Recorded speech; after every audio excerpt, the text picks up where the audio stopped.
Assalamualaikum warahmatullahi taala wabarakatuh. Nama Nur Adni Atira binti Muhammad Razi, nombor metrik D21113737. Saya akan bentangkan dan ulaskan tentang movie Train to Busan. Pada awal filem ini akan ditayangkan seekor kancil yang dilanggar lori. Ternyata lori tersebut sebelum ini telah melalui kawasan yang mengalami kebocoran. Kancil yang dipukul tidak mati, malah bertukar menjadi zombie. Seoul ialah seorang pengurus keuangan dan bapanya yang bekerja di Seoul yang ingin memenuhi hasrat anaknya untuk bertemu ibunya. Terutama apabila hari lahir Soan, Seoul menaiki kereta api laju dengan tujuan Busan mengabulkan hajat anaknya. Tiba di dalam kereta, rupanya ada zombie perempuan yang telah berjaya bergaul dengan manusia. Zombie perempuan itu mula gila dan menggigit sesiapa sahaja di hadapannya. Keganasan tidak berhenti di situ. Serta-merta virus zombie merebak dengan cepat dan besar-besaran. Kereta api yang asalnya aman dan damai bertukar menjadi kenderaan yang mengandungi ratusan mayat hidup. Perjalanan Seoul bertukar menjadi perjalanan yang paling dahsyat dalam hidupnya. Akhirnya dia terpaksa mengorbankan nyawanya untuk menyelamatkan Soan. Dilema, Seoul terpaksa memilih sama ada untuk meneruskan urusan pekerjaannya atau menemani anaknya Soan pergi ke Busan untuk bertemu ibunya. Dalam filem ini juga, zombie diceritakan sebagai punca masalah yang menyebarkan wabak melalui gigitan mereka, di mana gigitan zombie akan memanipulasi DNA manusia dan akan mengubah manusia menjadi zombie. Sesiapa yang digigit akan bertukar menjadi zombie. Watak yang terlibat ialah antaranya 1. Soan, 2. Seoul, yang ketiga Yeon Suk.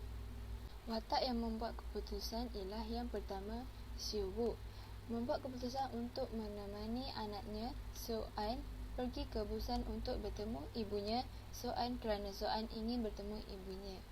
Yang kedua ialah Soan. Soan membuat keputusan mahu bapanya membawanya ke Busan untuk melawat ibunya. Ketika pergi ke Busan, Soan diserang oleh zombie. Yang ketiga ialah Yeon Suk, membuat keputusan meninggalkan penumpang dalam tren itu dan pergi ke tren yang tidak ada zombie. Nilai yang terdapat dalam movie ini ialah nilai yang diutamakan, iaitu Seoul.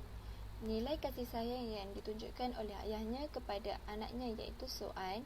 Ayahnya sentiasa di samping anaknya dan menjaga daripada digigit oleh zombie. Yang kedua ialah nilai yang diabaikan, Yeon Suk, iaitu pentingkan diri sendiri. Ini diperlihatkan Yeon Suk melarikan diri untuk menyelamatkan nyawanya dari digigit zombie. Yeon Suk menaiki kereta api lain dan Yeon Suk tidak memberi penumpang lain menaiki kereta api itu kerana takut ada yang dijangkiti wabak zombie. Mengapa watak tersebut membuat keputusan? Seoul berbuat demikian kerana Soan ingin bertemu ibunya di Busan, kerana dia ingin lebih meluangkan masa bersama anaknya Soan. Yang kedua, Yeon Suk berbuat demikian kerana untuk menyelamatkan dirinya sahaja dari digigit oleh zombie. Teori yang dipelajari daripada movie ini ialah tidak boleh mementingkan diri. Seoul sebagai watak utama digambarkan sebagai seorang yang mementingkan diri sendiri, yang suka mengutamakan kepentingan peribadi dan tidak mempedulikan orang lain. Pada permulaan cerita, Seoul pun masih mengetengahkan egonya untuk menyelamatkan diri dan anaknya sahaja. Sehingga akhirnya, setelah dia hampir ditangkap oleh zombie dan Sang Hua masih membantunya walaupun dia tidak mengenalinya, fikirannya berubah dan memilih untuk mengutamakan keselamatan bersama demi bertahan dari serangan kejam zombie itu. Dalam pada itu, terdapat satu lagi sisi yang menunjukkan sisi mementingkan diri, yang tidak mahu menerima saki-baki penumpang yang berjaya melarikan diri daripada zombie, dan akhirnya terpaksa menelan sifat mementingkan diri sendiri kerana pengkhianatan kumpulan tersebut. Dari sini kita dapat memahami bahawa mementingkan diri sendiri tidak menguntungkan. Sikap mementingkan diri hanya akan membuatkan kita dipulaukan oleh orang lain atau tidak dihargai oleh persekitaran sosial di mana kita berada. Yang kedua ialah rela berkorban. Sikap pengorbanan diri juga diterangkan dengan jelas di sini. Sang Hua yang mesti sanggup mengorbankan dirinya terlebih dahulu untuk menahan zombie demi menyelamatkan isteri dan rakan sepasukanya. Ia berakhir dengan pengorbanan Si Hu yang pasti sanggup digigit zombie walaupun ada harapan untuk terus hidup. Kerana mahu menyelamatkan anak tunggalnya dan isteri pasangannya yang diamanahkan, dia rela mati dan terjun dari kereta api supaya tidak menjangkiti anaknya. Dan yang lain berusaha sedaya upaya untuk dapat melindungi isteri dan anak-anaknya, walaupun akhirnya mereka harus mati. Beralih daripada kasih sayang Si Wu dan rakan sekerja lain yang terpaksa mati, menjadikan pengorbanan mereka berbaloi. Tidak sia-sia, kasih sayang adalah pendorong utama untuk nilai-nilai lain yang muncul, tidak mementingkan diri, kerjasama dan pengorbanan dari diri. Filem ini mampu menyihirkan penonton agar mahu menyemai nilai kasih sayang yang ikhlas.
Pada pendapat saya, watak yang membuat keputusan yang salah ialah Yeon Suk membuat keputusan yang salah dengan mengutamakan diri sendiri dari orang lain.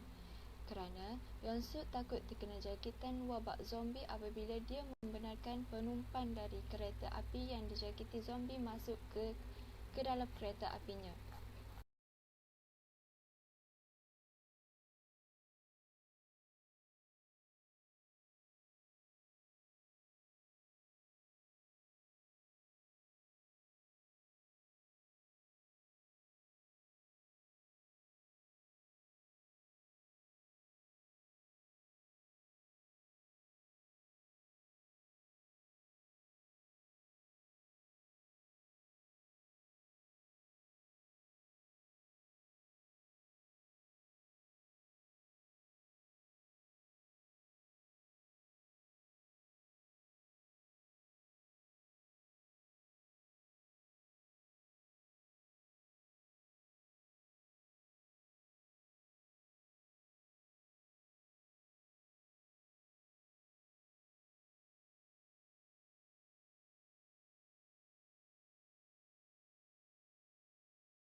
Terima kasih, itu sahaja daripada saya yang berkaitan dengan movie Train to Busan.